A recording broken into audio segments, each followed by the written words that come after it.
Last night, shortly before 10 p.m., a Negro man, he was gunned down as he departed a business establishment with a family member. He was shot outside of a barroom that has emerged as a controversial business place, according to the intelligence that I am now reviewing from a secret source at the Royal Bahamas Police Force. We're going to look at this confidential intelligence, and we're going to call on politicians everywhere that when the police has certain reservation, they must allow the police to do its job. And to the extent that they have good reason to believe that the police is acting dishonestly, then the law kicks in. But there is no evidence that the police has acted dishonestly and or corruptly. And how do I know? I thank God that today I'm able to review intelligence which I shall share with the nation as we wage a war against the criminal element. So that is the breaking news that is taking place here on the island of New Providence, the 53rd murder. And if I have it correctly, there has been at least 2 murders within 24 hours. Bradley Roll is my spiritual advisor, and I welcome him. Today is Tuesday, the 11th of June, 2024. All day it looked cloudy, it looked rainy, but I live in an area which is called Bainstown and Grandstown, and in an old slave village, historically known as Counter Bulta, but in modern times it is called Black Village. I saw no rain, but boy, it was cloudy. So we are living at a period when this is the hurricane season. So get ready, everybody. This is Freedom March. God save the Commonwealth of the Bahamas. God save our King, King Charles III, and the entire royal family. God save the Commonwealth of the Bahamas. Let's say no to murder and gun violence. Commissioner of Police, you have always been right. I support your position.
Welcome back to Freedom Match. My name is Rodney Monker, and of course, it's been cloudy here on the island of New Providence, at least in the area where I happens to have been traveling. So, and that was basically in the Bainstown and Grandstown community, and then I went downtown, and it was cloudy.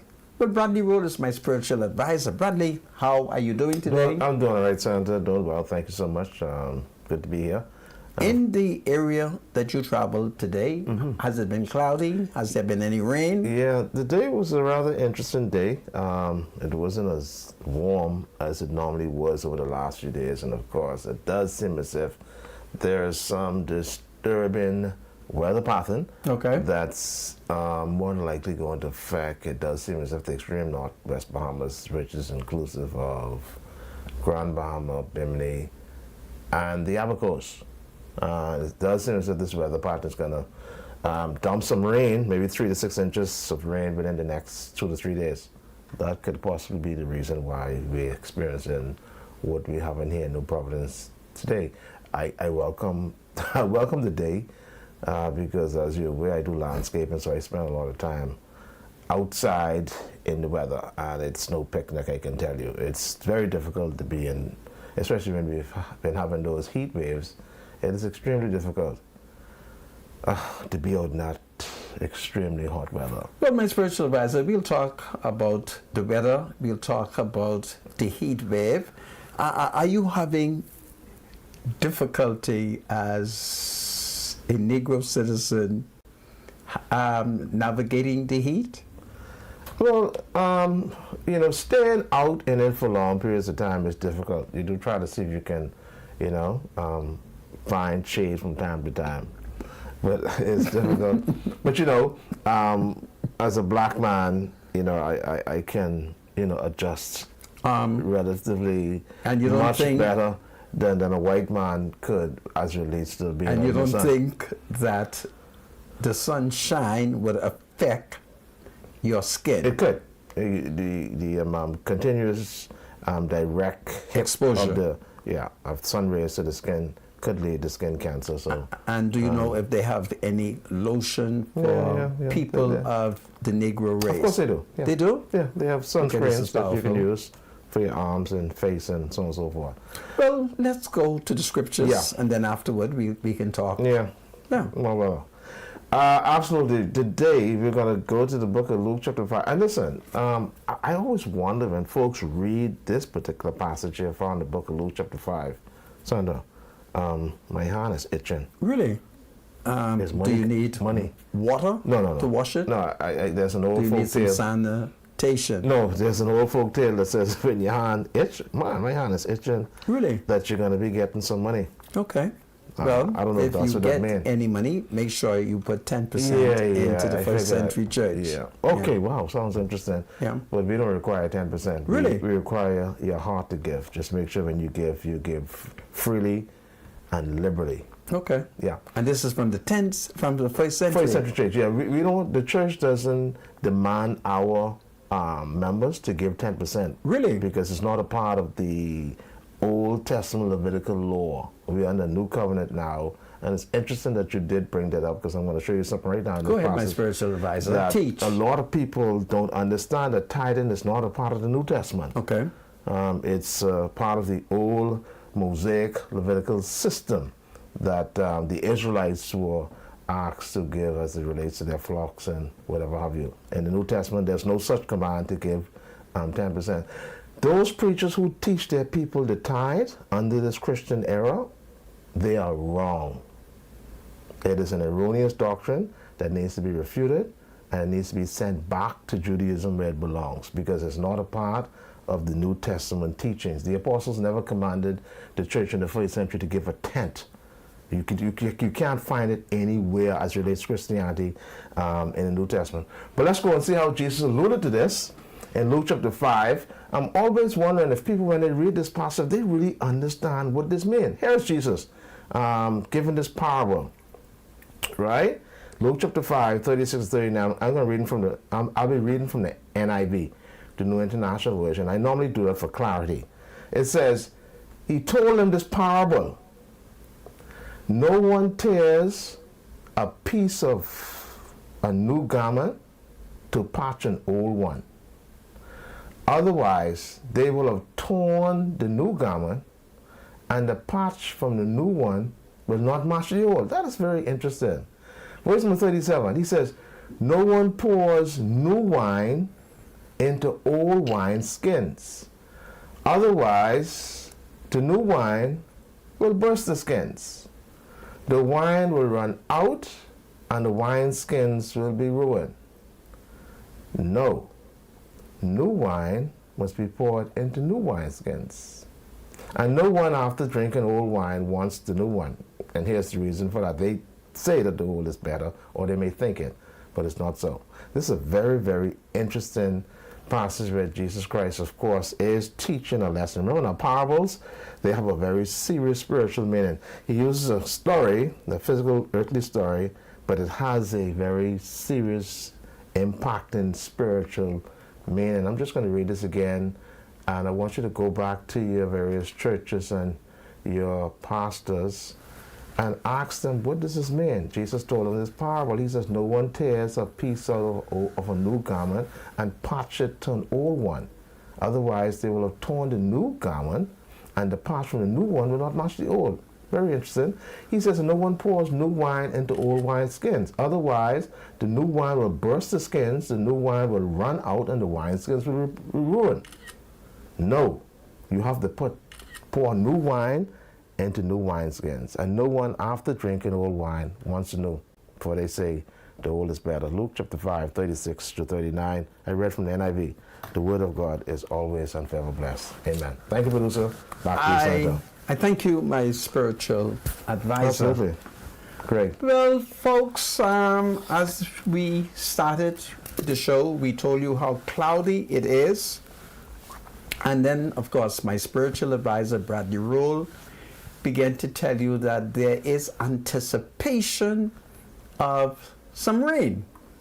And, of course, it means that many of us have to start making the necessary preparation in anticipation that there can be quite a number of hurricanes, because this is the season. And as you are aware, as of the 1st of June, the hurricane season extends. It's the beginning of the hurricane season as of the 1st of June, and it extends to the 30th of November. And there are many citizens who are old enough, they have reported that sometime it goes into the month of December.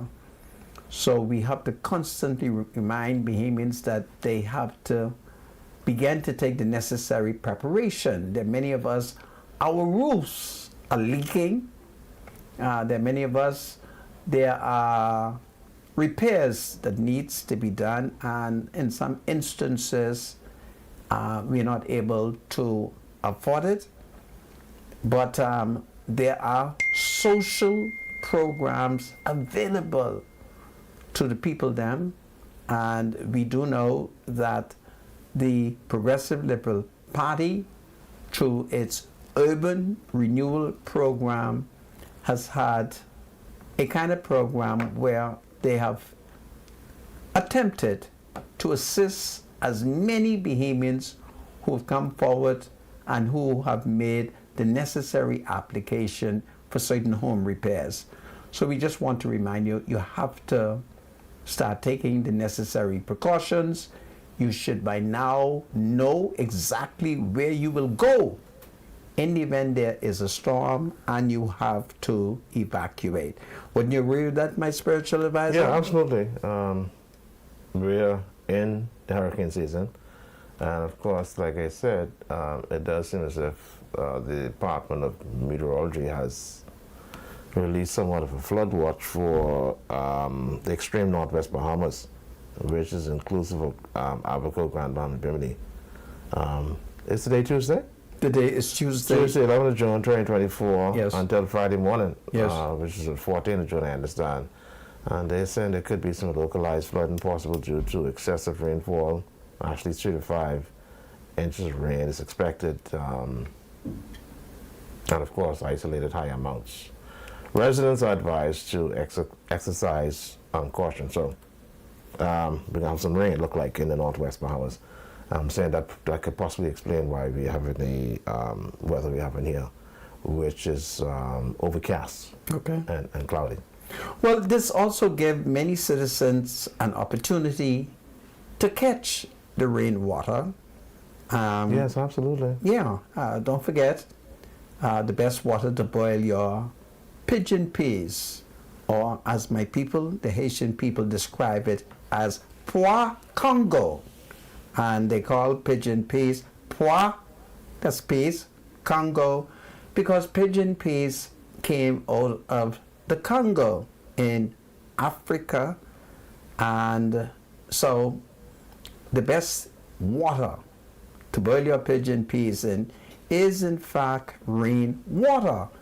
And I am suggesting to you, and I do it only in my political capacity as leader of the people then, I want the people to start looking for drums and barrels and clean them out properly and get some silverware and put it over the drums so that you can begin to catch rain water.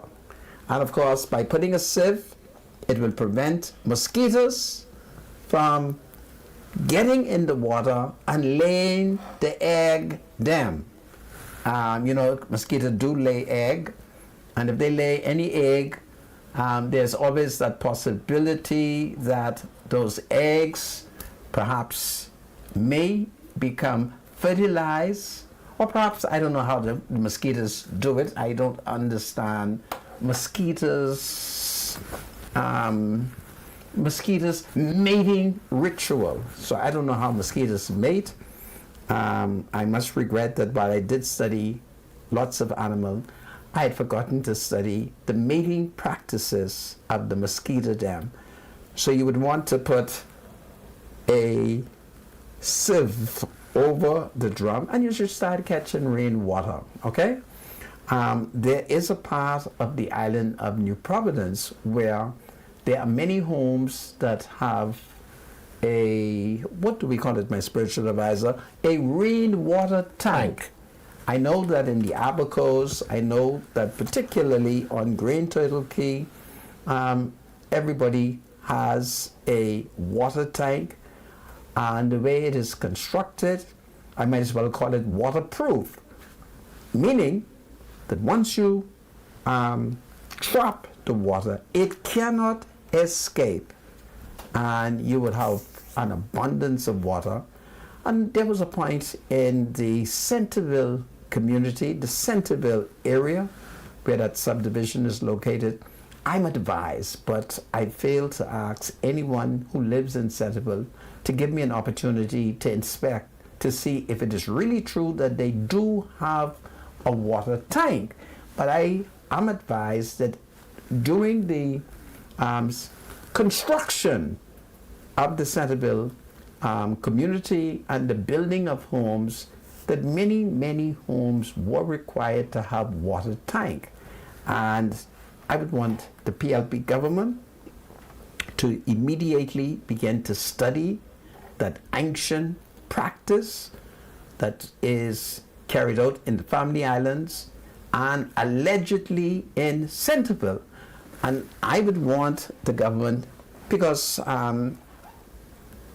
about 2 months ago, the Minister of Housing, that's the Honorable Keith Bell, he had invited me to the opening of a housing project just off Carmichael Road. And I knew that there was something that I wanted to question the contractors about, but it slipped my mind. And I wanted to challenge them and ask them, do you have any water tanks? And now I feel inspired because this is the hurricane season, and I'm going to demand a meeting with the Minister of Housing, the Honorable Keith Bell, and I'm going to demand from Keith Bell an amendment to the many homes that he is building. Because take it from me, Keith Bell is building, it's like a secret, but you know, it's difficult to share a secret with me. I talk. And Keith Bell appears to be building plenty houses. And I'd like an amendment to those plans where there are rainwater tank below the floor. Yeah, I'm going to demand it. All right? I'm going to demand it on behalf of the people that there be water tanks built in these new subdivision so that the people can trap water. And if you trap the water, rainwater is good, it's healthy, it's good for cooking, it's good for bathing, it's good for boiling peas and bean and so forth.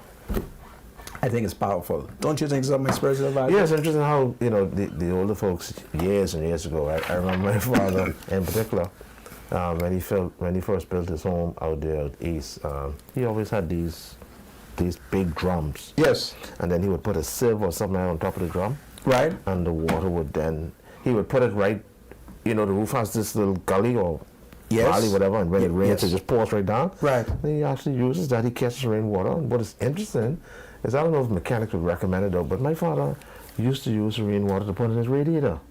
It's the best water for your radiator. I didn't even know that. Yeah. That was interesting. Yeah. And of course, he used it to boil, Pigeon peas. yeah, whatever. So rainwater does have some sort of a benefit. Yeah. Right? And don't forget where your father's from. Where's he from? Roderick Summer. This is powerful. Indeed. Do you have any ads? Yes, we do. We got one or two ads Let's do ad and then before we'll the talk break. some other things before when we come back. Can you put the clock up first, please, Mr. Producer? I don't mean to put you in the spot. Everybody needs money always.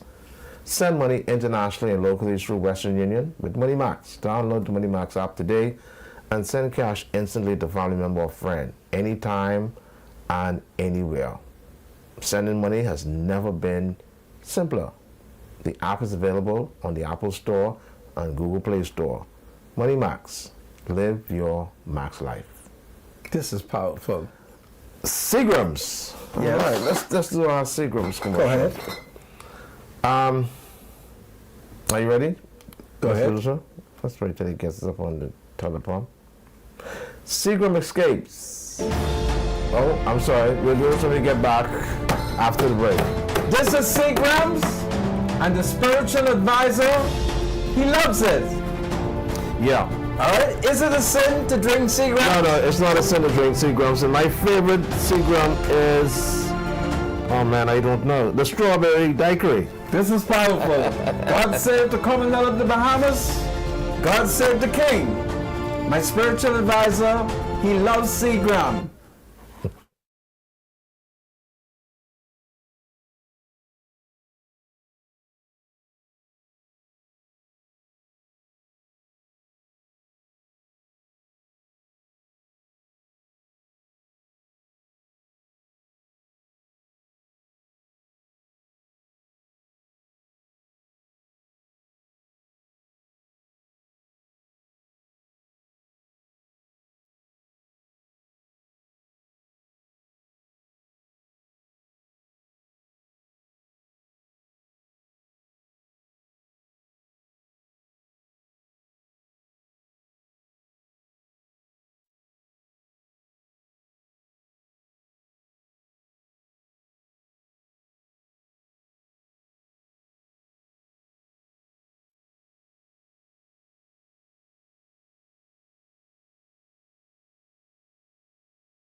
Welcome back to Freedom March. My name is Rodney Monker. Bradley Roll is my spiritual advisor.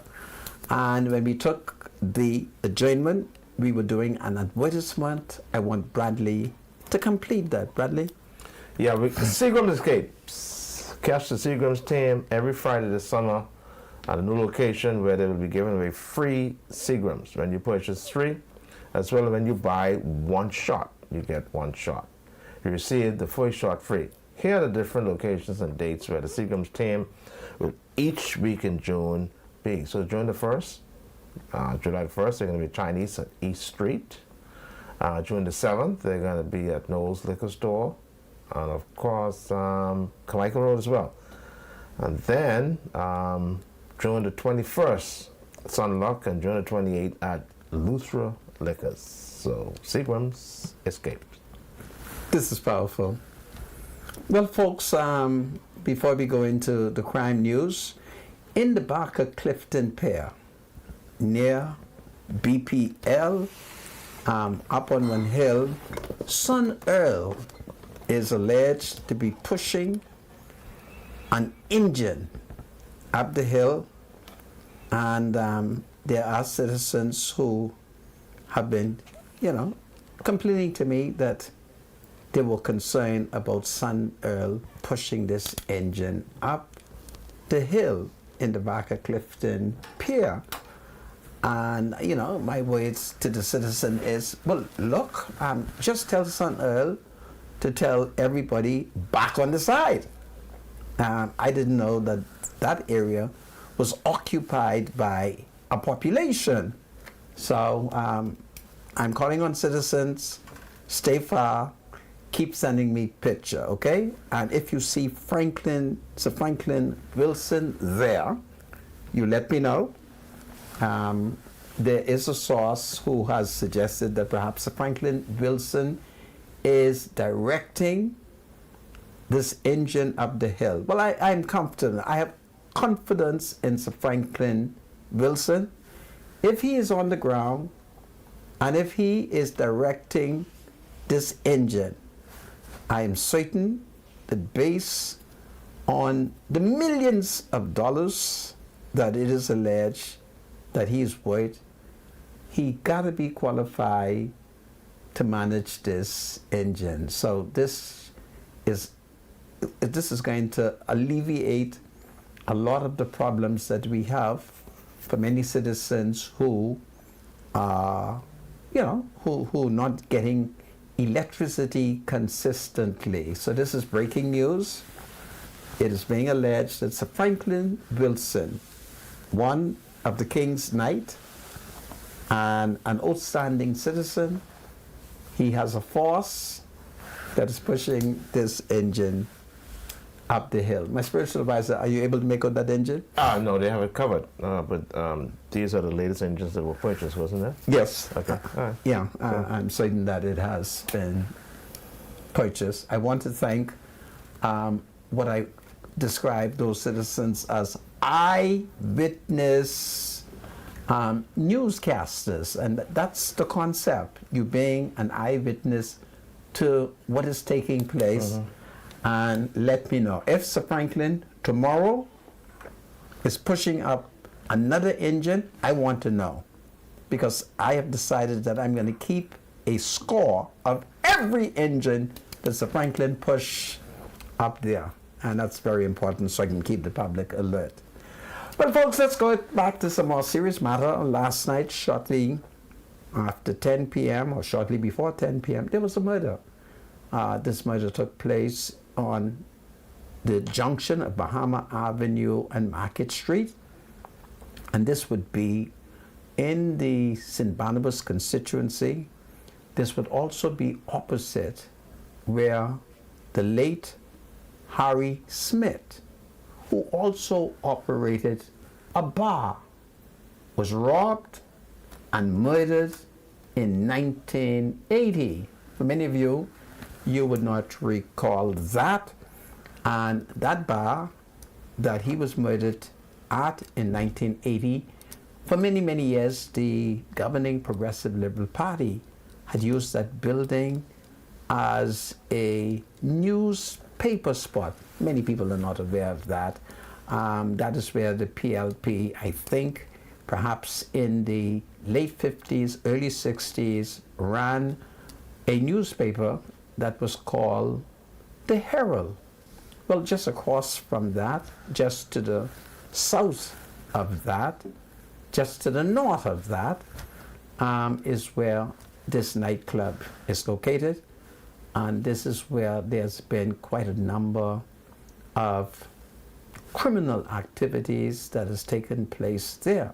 So I'm going to read it to you, and I'm going to just be reading what the media say, and then I shall use my humility to look at a confidential report that I suspect was written by the police, but I can't prove it. But I do suspect, and as I shared with you, you will be called upon to use your own common sense. So let's see what it says. 2 men shot to death in less than 24 hours. A man was shot dead last night in the second murder of yesterday and the 53rd murder of the year. The latest shooting took place before 10 p.m. last night on Bahama Avenue and Market Street when a 37-year-old Negro man of Bahama Avenue was gunned down as he left what they call a business establishment with a family member. The pair were approached by a heavily tinted Nissan vehicle, police said, and a man exited the car and opened fire on the victim with a high-powered weapon, hitting him multiple times. Another man who was in the immediate area was also hit and was taken to hospital via emergency medical services. His condition was unknown at the time of going to press. Early in the day, at about 12:30 a.m., a Negro teenager was shot as he walked south on Pinedale Road of Wolf Road. He was approached and shot multiple times by an unknown Negro gunman. The 19-year-old Negro victim was taken to hospital but succumbed to his injuries yesterday. That's yesterday morning at about 11:30 a.m. Police are actively investigating the incidents and appeal to the public last night from the scene of the latest shooting to come forward with any information.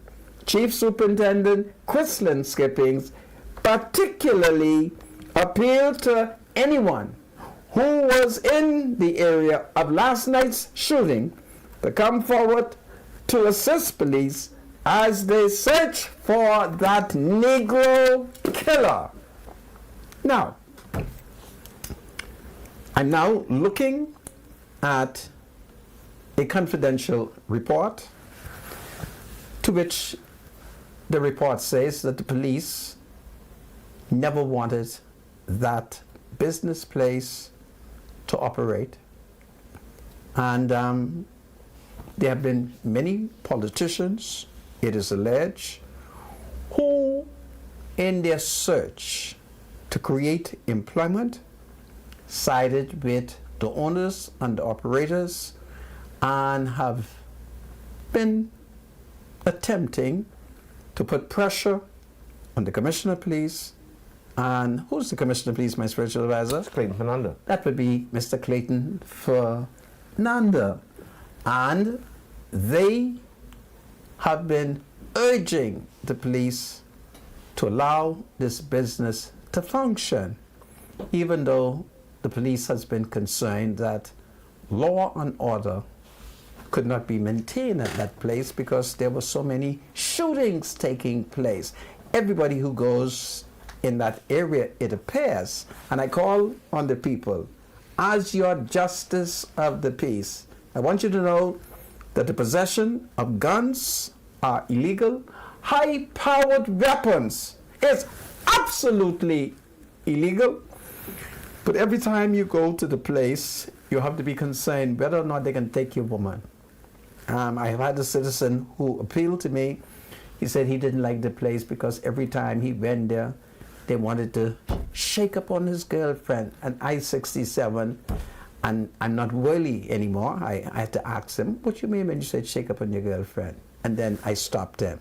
I then picked up and I said, well, listen, if they're shaking up on your girlfriend, you and her should just stay home and have your collect or your stitchy from the comfort of your home. But every time you go down there, somebody is shooting, you have to duck, you have to dodge, or you have to go with your gun. And most people who go there with their guns are not licensed. And I would want to say to citizens, if you think that you have to go publicly with a gun, you should first consult the Commissioner of Police and say, listen, I have a gun, my gun is illegal, but I want a lawful license. And you, the Commissioner, could have a talk. He may say to you, look, if your gun is illegal, that's against the law. You bring that into us, we may charge you, or we may give you amnesty and so forth. But now, I call now on the ruling class, and I'm specifically referring to the politician, them.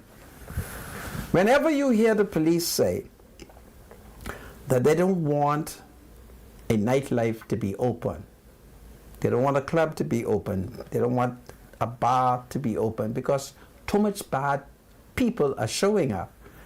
Yeah, we know that bad people have a right to drink beer. Bad people have a right to have some wine, have some stitchy, but they have no right to be fighting and shooting at other bad people.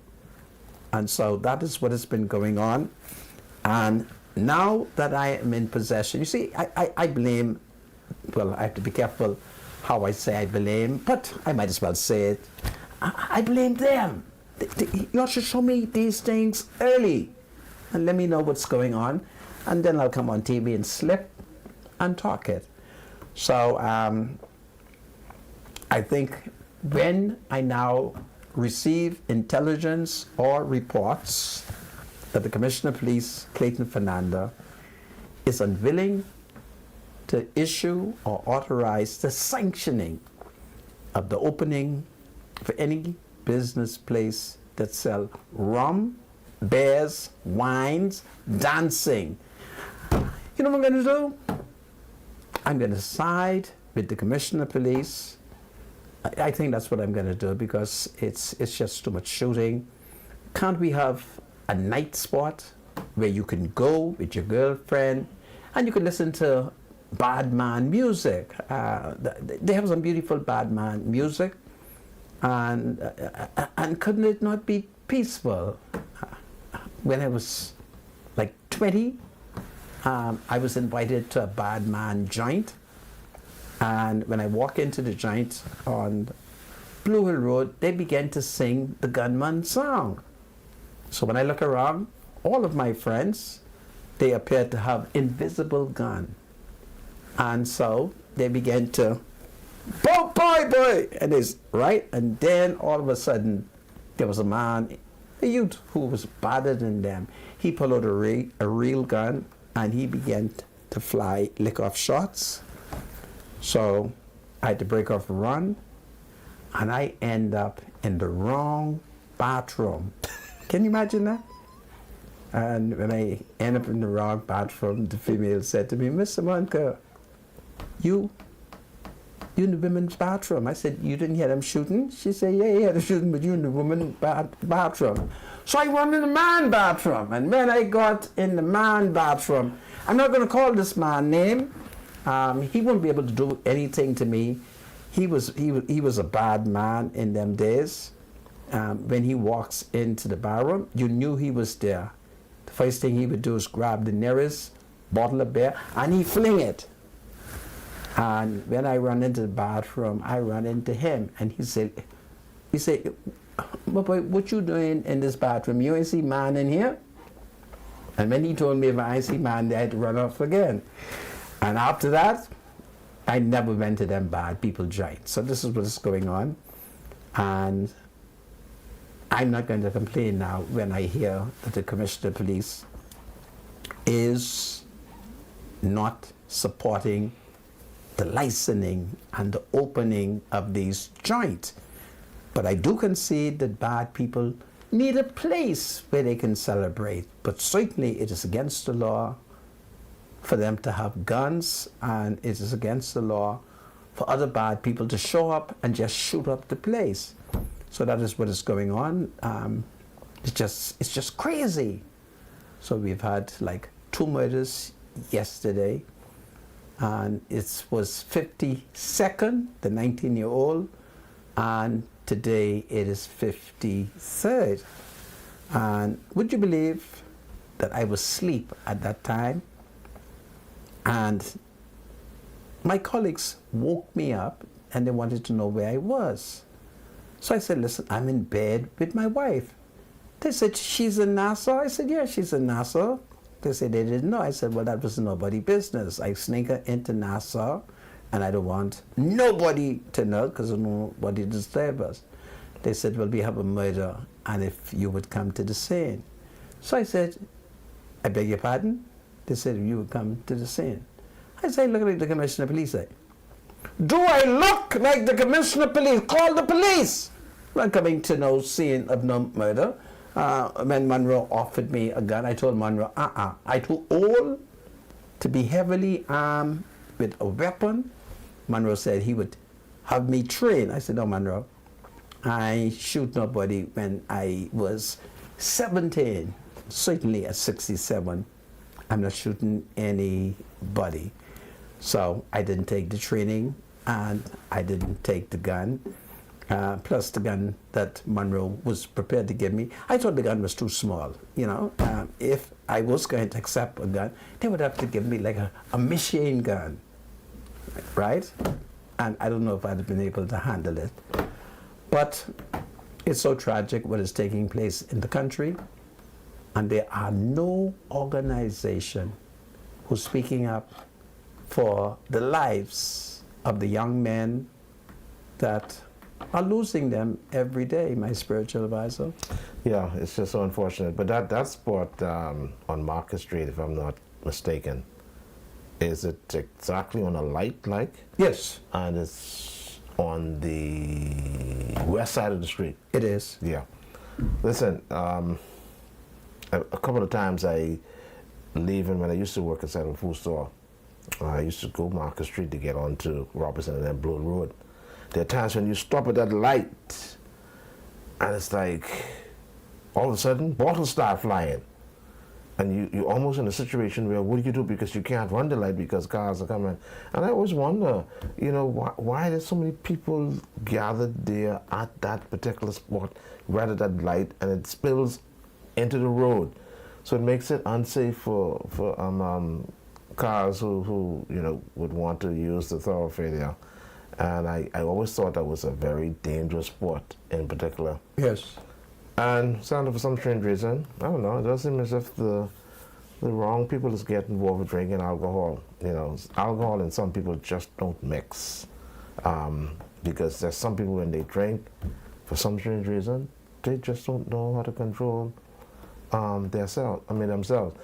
Alcohol within itself does something, if you use it excessively, it does something to the mind. Yes. It's for lack of a better term, it's a mind-altering substance that could cause you to behave, you know, in a very, very negative way if not controlled. So, I don't know. I'm just hoping you think they would close it back down?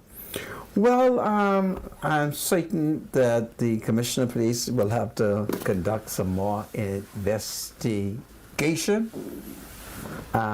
It's very unfortunate for the business owners that their clients are bad men who are not able to control themselves. It's crazy. And it appears that they're even crazier when they bring their woman out. So it's just terrible what is taking place. And it's even unsafe for you to visit the bad people them joint, because you could end up being accidentally shot. And it's terrible. So that's what it is. So all I want a politician to do is leave the commissioner of police. Other than that, I will have to come and call your name from the secret report, which is a figment of my imagination. Everybody know I'm crazy, okay? Or you know, the solution could be, because I'm thinking about there are certain parts of the, and I'm just using the United States as an example. Let's just say Liberty City, Overtown, right? Where they know that this is a trouble spot. They don't want to close it down because there are some people who do come to the spot. Why are you being racist? Hold on, just give me a second. Why are you being racist? How so? I accuse you of racism. I want to make a comparison, Sandra. And I want you to compare it with the White House where they find cocaine. Oh, shit, Sandra, I'm not... My spiritual advisor, I want you to stop your racism. Give me a second. I want you to compare it with the cocaine that they found in the White House. We're not worried about... And everybody covered it up. We're not concerned about what white people are doing now, okay? Okay. Black people. The Negro people. Yeah. Okay, well, you should Just say don't that. forget now. All right. There are two sets of people that make the most noise Go ahead. and the most ruckus. They are? Negroes and Mexicans. Really? Always remember that. Well, Mexican are white people. No, they ain't white. They're not black. But They're not from Africa. Yeah. Mexicans are not descendants of the Africans. They're white people. They look white to me. Yeah, but they're not white. Anyhow, but here's my point. What they normally do is they station police cars outside these trouble spots. And the police cars stay there for a particular time until it's almost time to close. And that sometimes work. Okay, it's a brilliant idea. Yeah. I mean, so you're suggesting that the Commissioner of Police station a police should unit station a patrol car or truck. Show those pictures as we talk about it, so we Yeah. can see where the Commissioner of Police should station a police unit. a police unit Just outside, yeah. these, just to help, keep law and order. and to help with the industry. So right there is where the Commissioner of Police can put two cars in. There is a spot someplace on Bahama Avenue West. Okay. Where you could park on the side of the building. Yes. And the police could come out if they want to, or they could stay in the vehicles. But the matter of fact, the police presence is there. They could even go into the barroom. Maybe a deterrent. Are you suggesting they could go into the barroom? I don't know if it's. I don't know. I don't know if it's suggested they should go in there, but they don't have to, because they're on the job. Okay. But if they're there and they have their presence there, I think that could help. That's a brilliant idea. Okay, so what we need to do then is we need to suggest to the Commissioner of Police that every bar where we perceive that there are bad people, hot spots, we will station a unit outside. It's a great That's idea. what we're paying them for. Okay. I like your idea, my spiritual advisor. That's what happens. I'm telling you, in certain parts of the United States, they have these areas where people frequent. How come that didn't wake in the White House? At the White House, they have the president. But they had no shooting in the White House. My spiritual advisor at the White House. Ain't nobody drinking no rum in the White House either. At the White House, they had the president, the vice president, the Secretary of State, and the Secretary of War, the CIA and the DEA, the FBI and the AF, whatever. They had the Secret Service.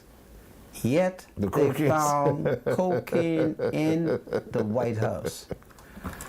I was never so frightened they never knew when I discovered, because if they could get cocaine in the White House, what else? They could get the atomic bomb in the White House. They can get the A-bomb in the White House. They can get terrorists in the White House. All right? But I keep out those people's business because, you know, if I start talking about how they got cocaine in the White House, the next thing you know, I'm indicted. It was there. No. It's a part of history now. Really? That was interesting. Yeah, they did find cocaine in the White House. And they didn't know who cocaine They was? probably had an idea, but they didn't say. Let's leave that alone. Huh? The Americans watching, eh? Right? Did they say who cocaine it is? Well, talking about cocaine and the White House, I was never so devastated this morning when a Negro citizen called me to tell me that the same dirty trick that they pulled on President Donald Trump, they pull it on the son of the President of the United States of America. Something is wrong in the USA. Hunter Biden. How you could convict Trump and the president's son? I think they should appeal this to the Supreme Court. Something is wrong. Free Trump and free Biden. This is powerful.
Welcome back to Freedom Match. My name is Rodney Moncur. Bradley Rule is my spiritual advisor, and we are about to do some birthday greetings as we have announced that reports out of the United States of America is that the President of the United States, Joseph Biden, his son, Hunter Biden, we are advised, has been convicted, and we are so devastated to learn of his conviction from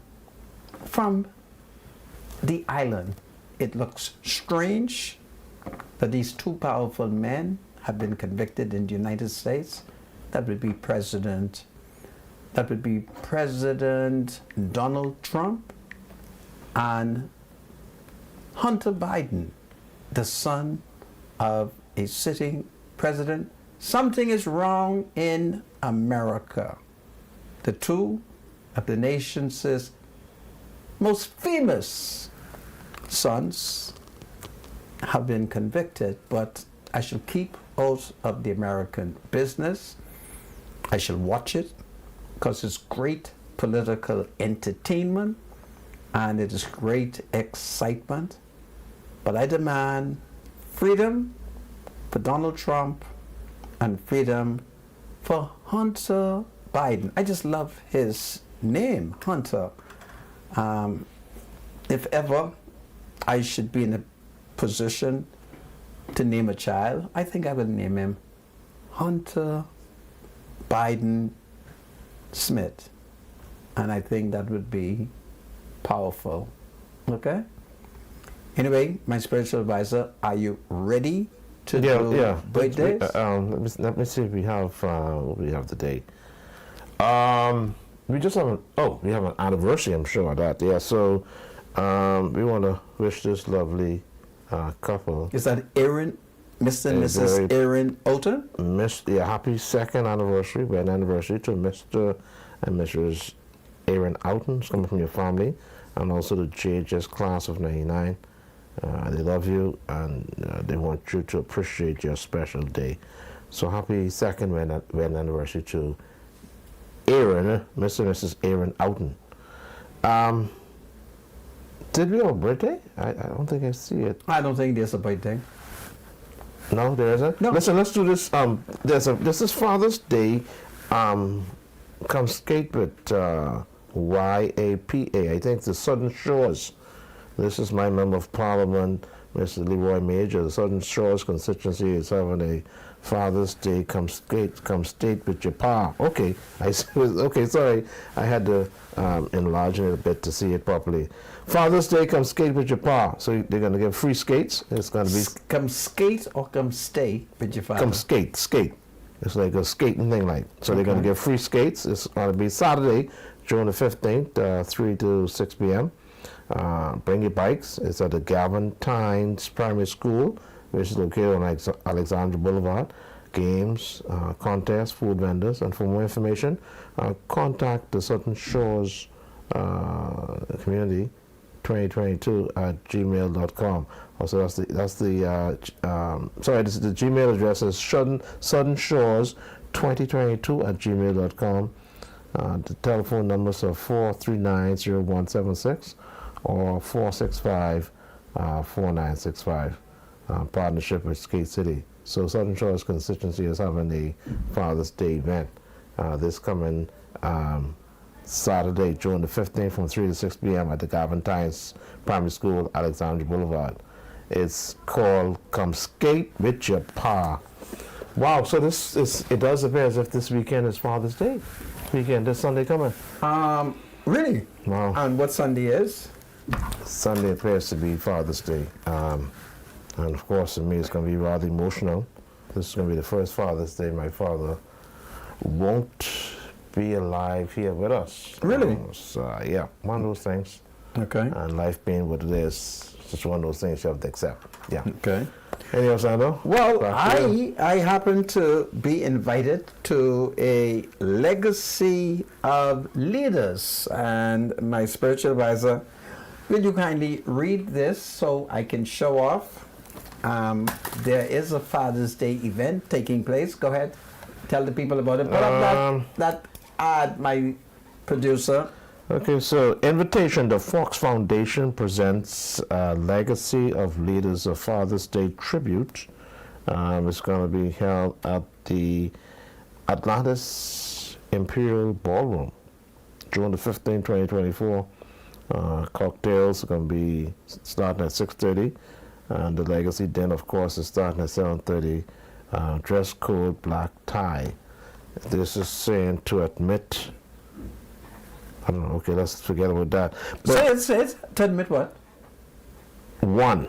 Well, certainly the Fox Foundation isn't aware that I'm handicapped now, and I don't go nowhere unless Why didn't you forward this to the producer? the producer has it. So I accept the invitation, but the Fox Foundation will be told that at my age, I'm old, I'm handicapped, I'm sick, and people have to bring me out now. So that's how I am. So we'll see. So we have three giant men that are going to be there. Who are the giant men? We're going to have Wayne A. Jones. Wayne A. Jones. He's, Mr. Producer, can you put it up? Okay.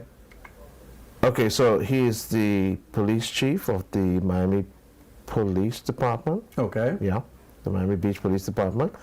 And then, of course, at the center of it all is the father of the year, the Honorable Philip E. Davis, KC MP, Prime Minister of the Commonwealth of Bahamas. And then, of course, Dr. Adrian Fox, who is the founder of the Fox Foundation. These are going to be the three lead men featured at the Fox Foundation Presents Legacy of Leaders Father's Day tribute. Very powerful indeed. Of course, the Prime Minister of the Commonwealth of Bahamas, Wayne A. Jones, which is the police chief of the Miami Beach Police Department, and of course Dr. Adrian Fox, the founder of the Fox Foundation. This event, of course, will be held at the Atlantis Imperial Ballroom, June the 15th, 2024. Cocktail starts at 6:30 p.m. and of course the Legacy dinner will start at 7:30 p.m. So Santa, you want to dress properly? It's going to be called. This is going to be a black tie affair. What should I wear? That's it. It's a black tie. So more likely you want to wear a black tuxedo with a white shirt and a black tie. Can bow tie come? Yeah, okay. Black tie, bow tie. Okay. This is powerful. Well, it sounds very interesting. Other than that, one of the women then will have to send me a. I'm sure you can find a black tie, Santa. My spiritual advisor, and my grandfather was the late Gilbert Gifford Monker, and when he died in 1946, he left you all his clothes? He never wore a necktie in his life. Wow. Okay? Okay. According to the historians in my father's family. Well, folks, having said that, let's look at another issue. There's been some accidents over the weekend in which young men have lost their lives. And we have to ask ourselves, who is responsible to educate members of the public, particularly those who are involved in sea crafts, jet skis, boat operation, how to handle our water in a very safe manner. So let's see what the press has reported. And this is what they say. 3 men died in 2 separate marine incidents. Relatives of Deshaun Russell, one of 3 men killed at sea over the weekend, are struggling to sleep after losing the 25-year-old in a jet ski accident. Deshaun's aunt, Carolyn Russell, said the incident reminds her of losing her brother, Deshaun's father, in 2002. At the time, I said, quote, "Lord, I don't think I could have survived that because it was so tragic and sudden." And here it is now, 22 years later, almost the same thing. But not quite, she said. None of the men who died over the weekend wore life jackets. Very important to note. none of the men wore life jacket. So Devon Archer, Vice President of Basra, Northern Bahamas, said the lack of a, quote, buddy system, end quote, and life jackets likely played a role in their deaths. In the first incident, 2 men died and another was seriously injured after the boat hit a reef near Rose Island early Friday. The Negro media understands the injured man, Julian Butler, is the security director at Bahama. Sean Lang, Vice President of Engineering at Bahama, and Luke Roll, a conch salad vendor from Eleuthera, died in the incident. Police said the men left a marina on East Bay Street around 6 a.m. for St. Andres when their vessel struck a reef and they were ejected. A passing vessel rescued the injured man and brought him to the Harbor Patrol base, where he was taken to the hospital and listed in serious but stable condition. Deshaun was on a jet ski around 5 p.m. on Friday when his vessel overturned after encountering a wave. A boater later recovered his body around 9:20 a.m. a half mile off Coral Beach. His aunt, Miss Russell, helped care for him after his father died. She said he was like an adopted son. Once she helped with schoolwork and took in when he moved back to her house after completing high school in 2019. So what is emerging is that these young men, notwithstanding that they love the water and they operated dangerous watercrafts, they did not wear a life jacket. They did not. It's just amazing. And I asked, who should I blame for that? I could blame somebody for it, but I won't blame him today. But going forward, I will blame him. Do you know, a couple months ago, I was compelled to hire a boat. And I hired a very responsible Negro man who hails from, guess where? Cat Island. His name is Brian Lyndon Smith. And he took me on an undercover mission when I was investigating the dolphins. See, I didn't let nobody know that I was investigating the dolphins. And so he insisted, he said, you are going to wear a life jacket. So I said, really? He said, yes. I said, well, pass it here. I didn't put up no argument with him. And then I had to do another investigation out to see where they had this big boat, was doing some strange things. And I hired a man by the name of Marlon Johnson. Many people on talk shows refer to him as Independent Tinker. And when I arrived, he's asked me, which one of these life jackets you like? So I said, we going far? He said, yeah, we going far. I need you to wear a life jacket. And I put on the life jacket. He didn't want, in the event there was an accident, that I get drowned. And I thought both Marlon Johnson, Independent Tinker, and Brian Lyndon Smith were responsible boat captains who said to me clearly, you have to put on your life jacket. And they had it on the boat. And I cooperated. I'm not difficult to get along with. So it's very tragic that these men who were involved in this event, they did not wear life jacket. And they should. They should watch our Defense Force officers. If I'm correct, they're always with their life jacket on. If I'm correct. When they're coming to shore, they have on their life jacket and the necessary safety and precautions are taken.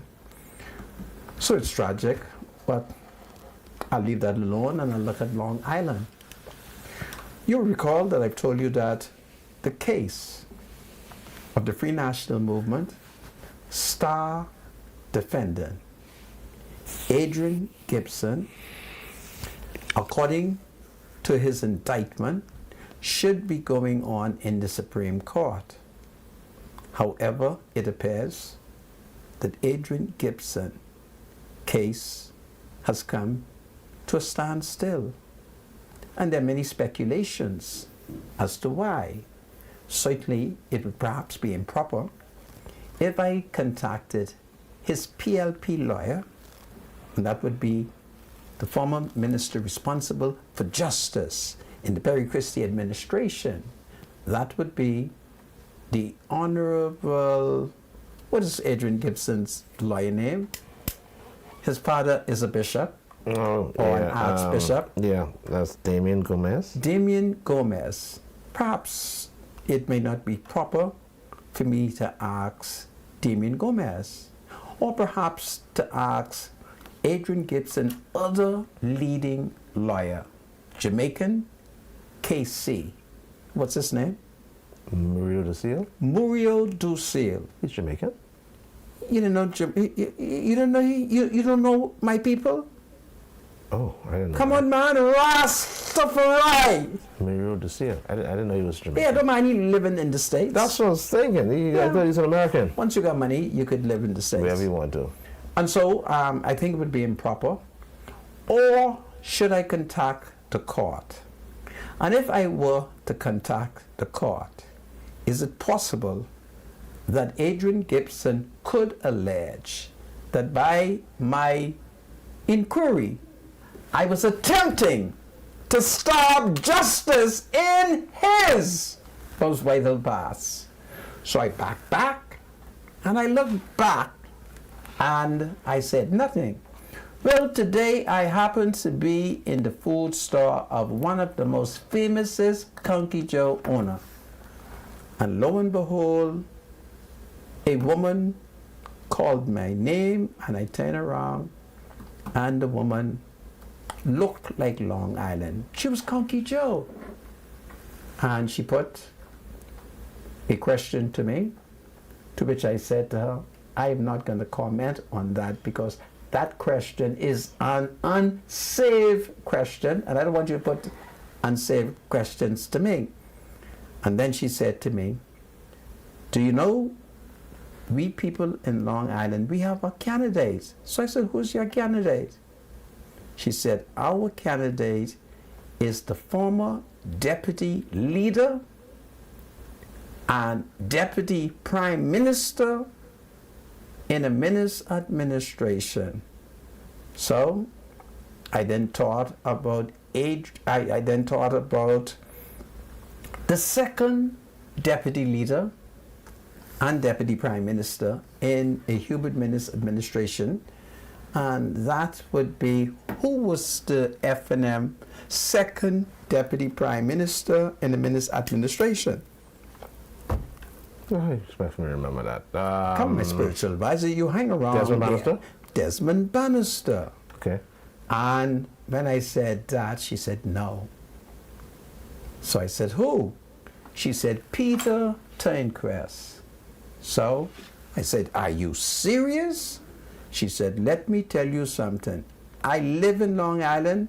I only come to Nassau for something, and I'm heading back to Long Island. Peter Turnquest is our candidate. So folks, I got it from a woman, and this woman is not a Negro woman. If she was Negro, I'd have been suspicious. She's Conky Joe, and she's a beautiful Conky Joe woman, but she's kind of frisky or frisky, because all she did was cut up with me. And I said, listen, look at this woman cutting up with me. Does she not know that I'm old? Come on. I mean, yeah, there was a lot of people around, cool. but I old. And she just cut up with me. And I wanted to say to her, woman, why are you cutting up with a man who's old? I'm old! But I didn't say it because she looked at me like she's used dirty words. But she told me that Peter Tynquest is going to be their candidate. So I said, well, what y'all going to do with the other guy, Michael? Not Michael. What is the star defender name? Adrian Gibson. What y'all going to do with Adrian Gibson? So it was interesting what she said. I shall not reveal it to you. And the reason why I will not reveal it to you, do not forget who I am. No matter as vote PLP, as an F&M. And I smart. There are certain F&M secrets I got a hold, you see? So I wouldn't tell you what she say about Adrian Gibson, but Peter Tynquest is the F&M candidate. So this is breaking news coming from a Conky Joe woman who lives in Long Island, who's begged me not to reveal her identity. I just said to her, woman, you ain't tell me your name. She said, that's right, Mr. Monk, I didn't tell you your name. I said, so I even can't slip and call your name. So it appears that Long Island is looking for a new candidate. And I think Peter Tynquest would be interesting because he is a Tynquest, okay? So I thought I'd tell you that for what it is worth. So that they're preparing for a by-election? That doesn't necessarily mean that they're preparing for a by-election. It may be that they are preparing for the general election. Oh, yeah. If you see where I'm coming from. So I just want all F&Ms to know that our candidate for Long Island, according to the Conky Joe woman, and let me tell you something, the Conky Joe people of Long Island, they're different. If we, the F&M, do not give them their choice, they have a history of putting up a homeboy. And when they put up a homeboy, guess what has happened? They is win the seat. So this is what is going on. So it was great. I was happy to see the Conky Joe woman. First time I've seen her in my life. But she was very, very interesting. Very interesting Conky Joe woman. Kind of whirly. But she tells me she loves Freedom March.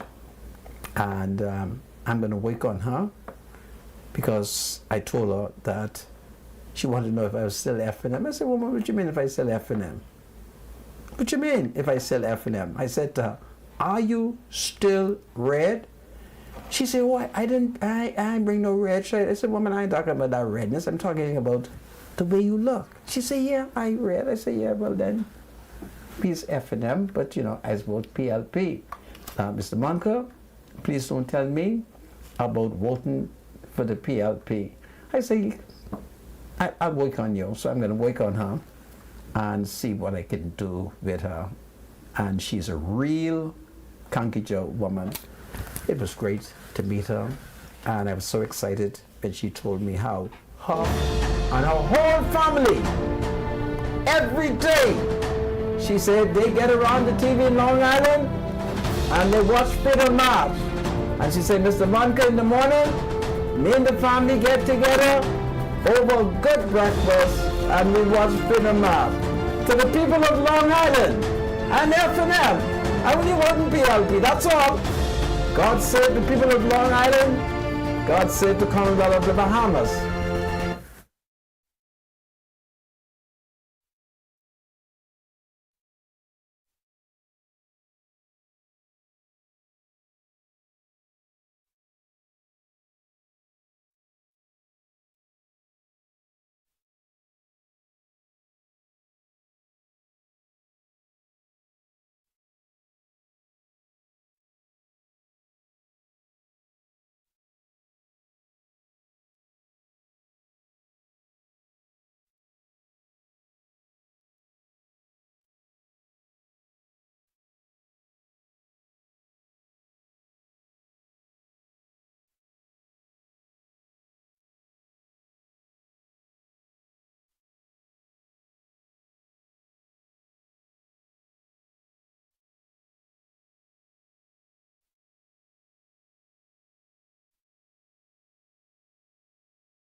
Welcome back to Freedom March. My name is Rodney Monker. Bradley Roll is my spiritual advisor. Bradley, welcome back. Thank you so much. Good to be here.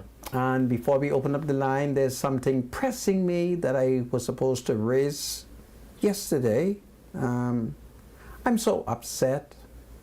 In August of 2023, there was a young man who was born in the Commonwealth of the Bahamas of Haitian parents. And of course, his citizenship became a controversy under the Free National Movement, culminating in the FNM unlawfully deporting him to Haiti. His name was Ronnie John Charles. Bahamians say Jane, it's not Jane. What's that, John? The same way capital S-E-A-N is Sean, capital J-E-A-N, which is also French, is John. So it's John Ronnie, what is it? Let me get it correctly. I have his name here. John Charles? His name is John Ronnie John Charles. And you would remember he was deported. And then, of course, our brother, Attorney Fred Smith, took on the case. And it was during that period, Carl Bettel was the Attorney General. They sent Johnny Ron Charles to Haiti. And a judge of the Supreme Court ordered his return because he said he should not be deported. And you would recall that Attorney Fred Smith flew into Haiti, rescued him, and brought him here. Well, in August of 2023, a Negro man stabbed him above the shoulder blade, culminating in him bleeding to death. And the Negro man has been charged with that offense. And that took place in August of 2023. Well, approximately 3 weeks ago, I became concerned, having not heard about the funeral. And I contacted Brother Luby George. And I asked Luby George if he could confirm for me whether or not Ronnie John Charles had been buried. And Luby said to me that he had doubts about it, but he will check and he will let me know. But he didn't. And then yesterday I saw the story in the media where his sister, Claudette John Charles, is saying that the police is still holding the body and it has not been released to the family. So almost 1 year, this young man has not been buried, and I'm very upset over that. I'm very, very upset over that. I'm particularly upset over that in that Luby Georges, you have a picture of Luby Georges, had promised me that he would let me know. And I'm going to publicly call on the minister responsible for national security, that's the Honorable Wayne Monroe, and the Commissioner of Police, Clayton Fernanda, to release the dead man's body so that he can get a Christian burial. In Haitian mythology, I hate to be talking superstition, I hate to be talking voodoo, I hate to be talking obia, I hate to be talking about Haitian mythology. In Haitian mythology, there is a priest. Perhaps I should not call him a priest, but perhaps he is a priest, a voodoo priest. His name is Baron Samedi. Good morning, sir! God day! Baron Samedi is the keeper of the graves. Yesterday, I happened to be in the company of two men. They all had strong African roots, and they all had strong Haitian connection. And I raised the issue with them about Baron Samedi, the older Haitian man. He was reluctant to talk about Baron Samedi because of his belief. And I said to him, you can talk about Baron Samedi to me, for I am your brother, and I'm superstitious as well. I said, isn't Baron Samedi the keeper of the grave? He said, Monsieur mon cœur, Baron Samedi is responsible for every cemetery, every grave. And so we got into this talk, and the ancient talk, and the ancient practices. We even spoke about Boka, Obia. I'm very concerned, and tomorrow I will come back with it. I will focus more on it, but I call on the authorities to release this man so that his spirit will no longer linger about. There are certain beliefs, there are certain concepts. You may not believe it, but I'm very upset that this man has not been buried, and he deserves to have a Christian burial. He sacrificed trying to show that he had a right to stay in the Bahamas because he was born here. And we in the FNM, we treated him badly. But I'm going to leave it today. And I want Louis George to know wherever he is that I'm upset with him because he had made a promise to me. I don't like people to promise me and then don't keep their promise. Louis George has said to me, Monica, I'm going to find out and I'm going to contact you. But Louis George is very busy doing a lot of wonderful social work for many, many people. So I'm going to forgive him. But my spiritual advisor, can you imagine? This is the month of June, 10 months after he has been murdered. Why are they holding his body? Question I can't answer. Yeah. I'm sorry. Let's open the lines. 323-7775 is the number to call. 698-0775. 698-0776. The lines open up now. You can call us. The lines are open. 323-7775. 698-0775. 698-0776. So what is the politics behind the reason why he's not been buried? I'm not sure. The family can't afford the burial? No, the community, Haitian, we'll all get together. So find out and then. help to bury him. Let's not speculate.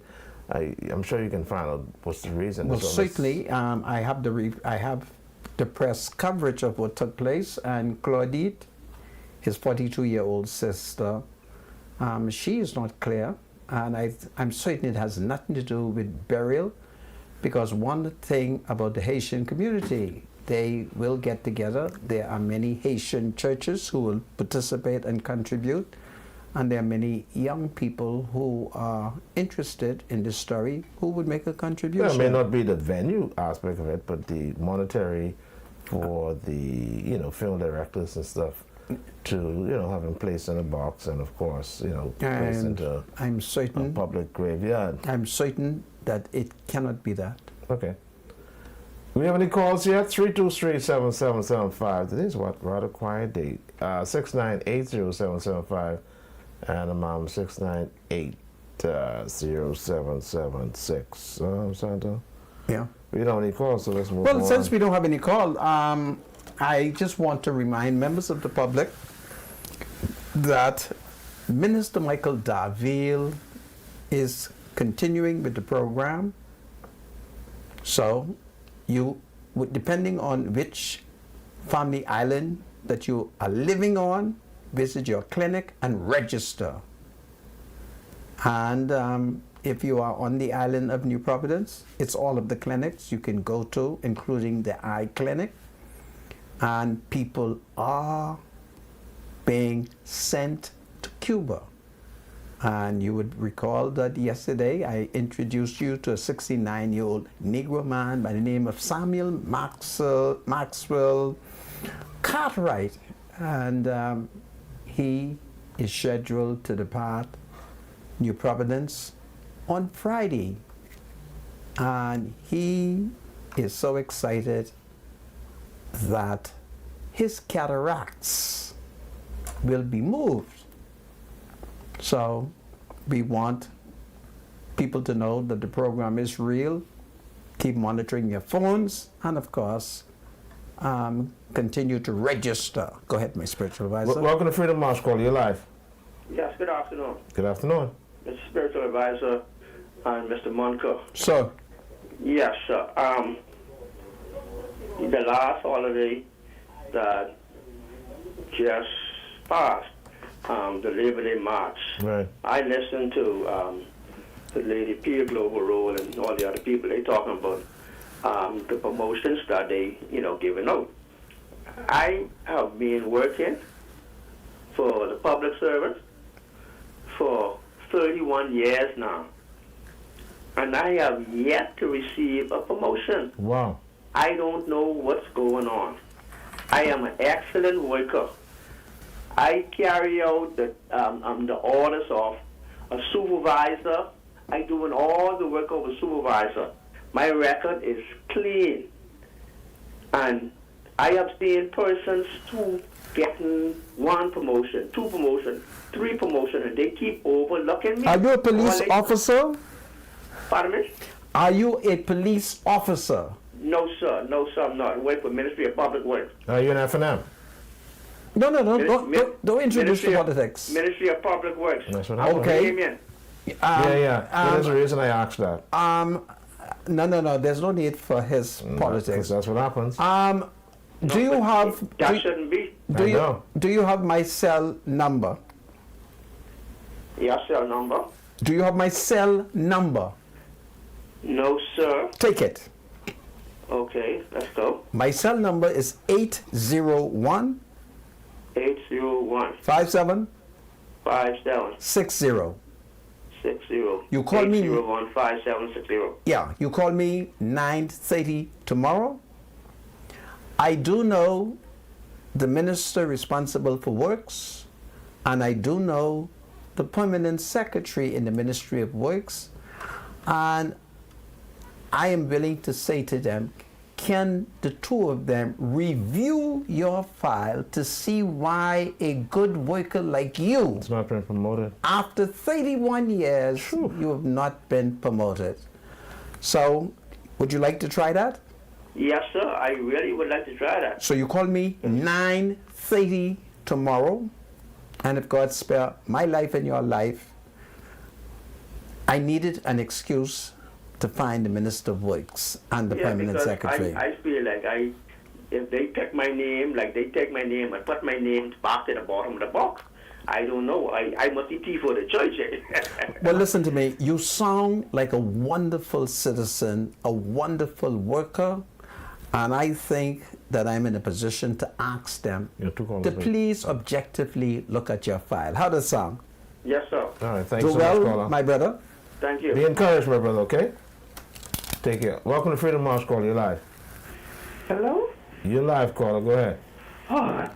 Actually, I think I got what I needed because what I wanted was Mr. Moncar's private number that I could call him privately Ready? about a legal matter. Okay. You got a pen?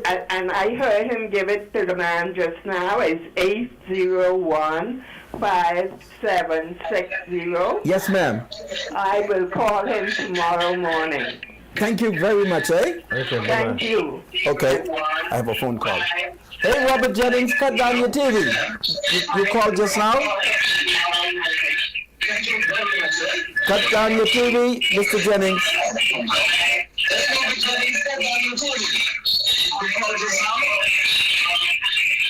Hello?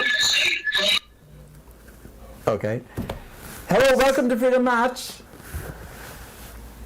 Hello? Hello? Hello. Yes, ma'am. May we help? Hi, calling to send a request for my mom. Okay. Her birthday is today, and she loves your show. Really? And she is one of the women there. Okay. Listen, tell your mother. Is she on the island of New Providence? She is. Tell her to save a little piece of cake for me. Do you want a name? Yes. What is her Her name? name is Cheryl Williams. Cheryl Williams. Yes, it is. Let Cheryl Williams know that my dad's grandmother was once a Williams.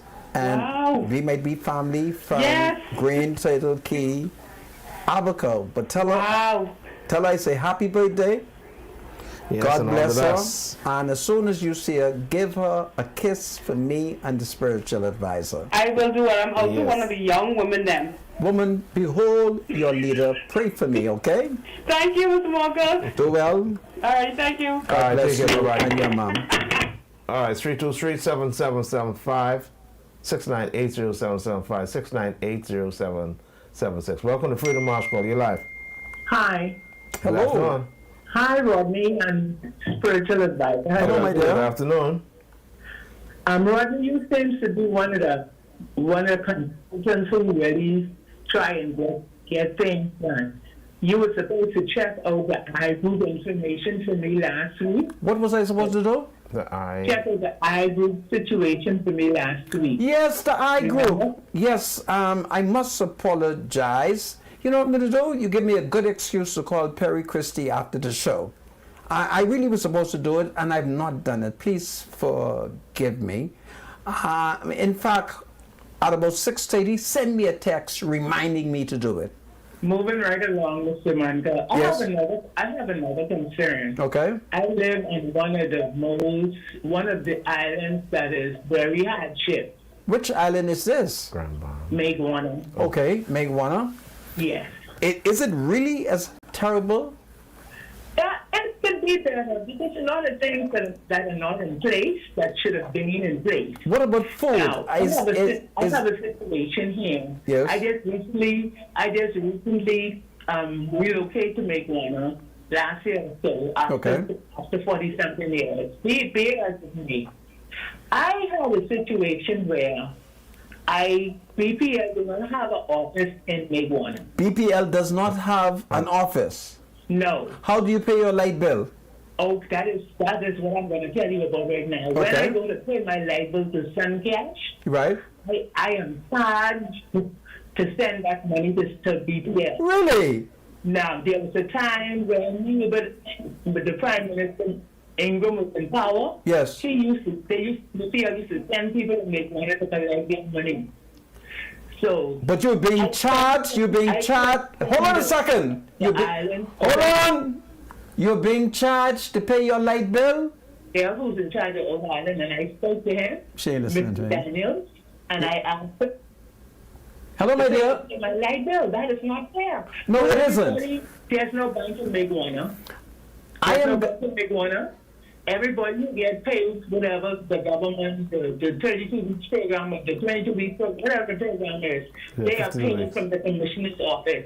There's no bank in Meguana. So I asked Mr. Daniels, how is it that the girls who work in the commissioner's office cannot be responsible to collect BPL money? You know what he told me? What? He told me that is too many hands for BPL money to go through. Okay.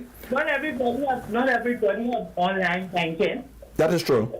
Now, think I want you to listen to me. BPL needs to Producer, send get her somebody to in listen because- to me. Tell her to listen to me for a second.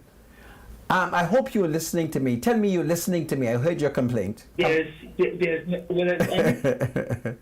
My dear, I want to answer you. Are you back? for the pay to go to that 7 months, and then when you get it, I wish I She could may not get. be able to hear you. Are you? You have to pay the Producer, tell her BPL. I off don't think it's air fair. that I needed her After to 50 stop years, and listen Rodney, to me and then after bring her 50 back. years, I think it's terrible. So you Yeah. Yeah, apparently she can't hear you. Well, he's going to bring her back. Is she Let's- calling from his okay. morning? Are you back now? I want to reply to you. Hello? Yes. What I want you to do for me is perhaps at 6:30, you send me a WhatsApp of your name and where you are, and I shall send it to the minister responsible for BPL. And I'm going to tell you something about Miss. Okay, Rodney. What if I don't have no access to WhatsApp? How do I get through to you? Can you send a text? What if I don't have access to a cell phone? How do I get through to you? Okay, do you have a telephone? I have a telephone. Okay, you want to give me your number or you want to call me on your telephone? I would rather call you. Okay, can you call me at 7 p.m.? What is the number? 801 What is it? 801 801 57 57 60. You call me and I will give your information to the minister responsible, because I don't think you ought to be paying anyone to pay BPL. Okay. I'm with you on that, okay? What time would be best for me to call you back? Call me at 7 a.m. In the morning? No, tonight. 7 p.m. then. 7 p.m. Thank you, my spiritual advisor. 7 p.m. tonight. That will be the time when my wife anoints me with holy oil. Go ahead. I'll call you back. I'll call you at 7. Okay. Thank you. Thank you. All right, take care. Look, BPL, something has to be wrong that the customer is being charged to pay light bill. Something's wrong with that. That's a taxation. All right? BPL should find a method to collect the money. All right, we got 2 calls waiting. Go ahead. Welcome to Freedom March. Call you live. Yes, hi, how are you? Good afternoon. Yes, how are you, Special? Doing well, sir. Thank you so much. Okay, Mr. Special, I'd like to point out that the body in the mall that supposedly Jean Ronnie Child may not be Jean Ronnie Child. The reason why I said that, in August of 2015, a man wearing a police uniform was shot at Flecknard Graveyard. The man was shot by the police because the man was shooting at the police. The name of that deceased person was Jean Ronnie Child. And supposedly, the man in the mall now, they are brothers, and they have the identical name. Oh. Now, the family, when they ask for identification for this one who's in the mall, the family claimed that all his school records, birth certificate, every identification form was destroyed in a Shanty Farms fire. And then this Jean Ronnie Charles was alive. He couldn't even name one person who he went to school with. But they claim he was born in the Bahamas. We are not sure who that is. Now, Rocket, he's been there for a while. He should be buried in a decent way. However, it is incorrect to emphatically state that he was born in the Bahamas because there is no identification for him.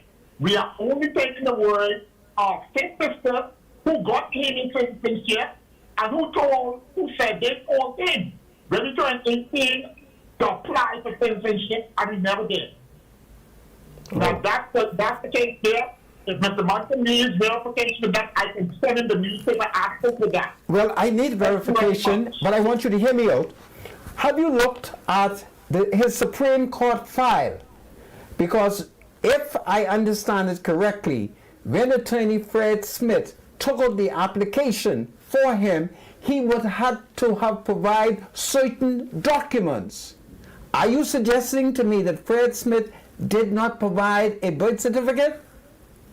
I am suggesting to you what I saw in the newspaper. They said, the family said, everything was destroyed in the Chappytown fire. Will you send me what that led newspaper? people on it, I don't know. You send me that The newspaper. family said everything was destroyed. You send me the There was no newspaper, investigation and there. I will go and look at his file in the Supreme Court because I am suspicious. And one thing about the Haitian people, no matter what their sins are, they have been an exploit at registering the births of their children, notwithstanding that fraud could possibly take place.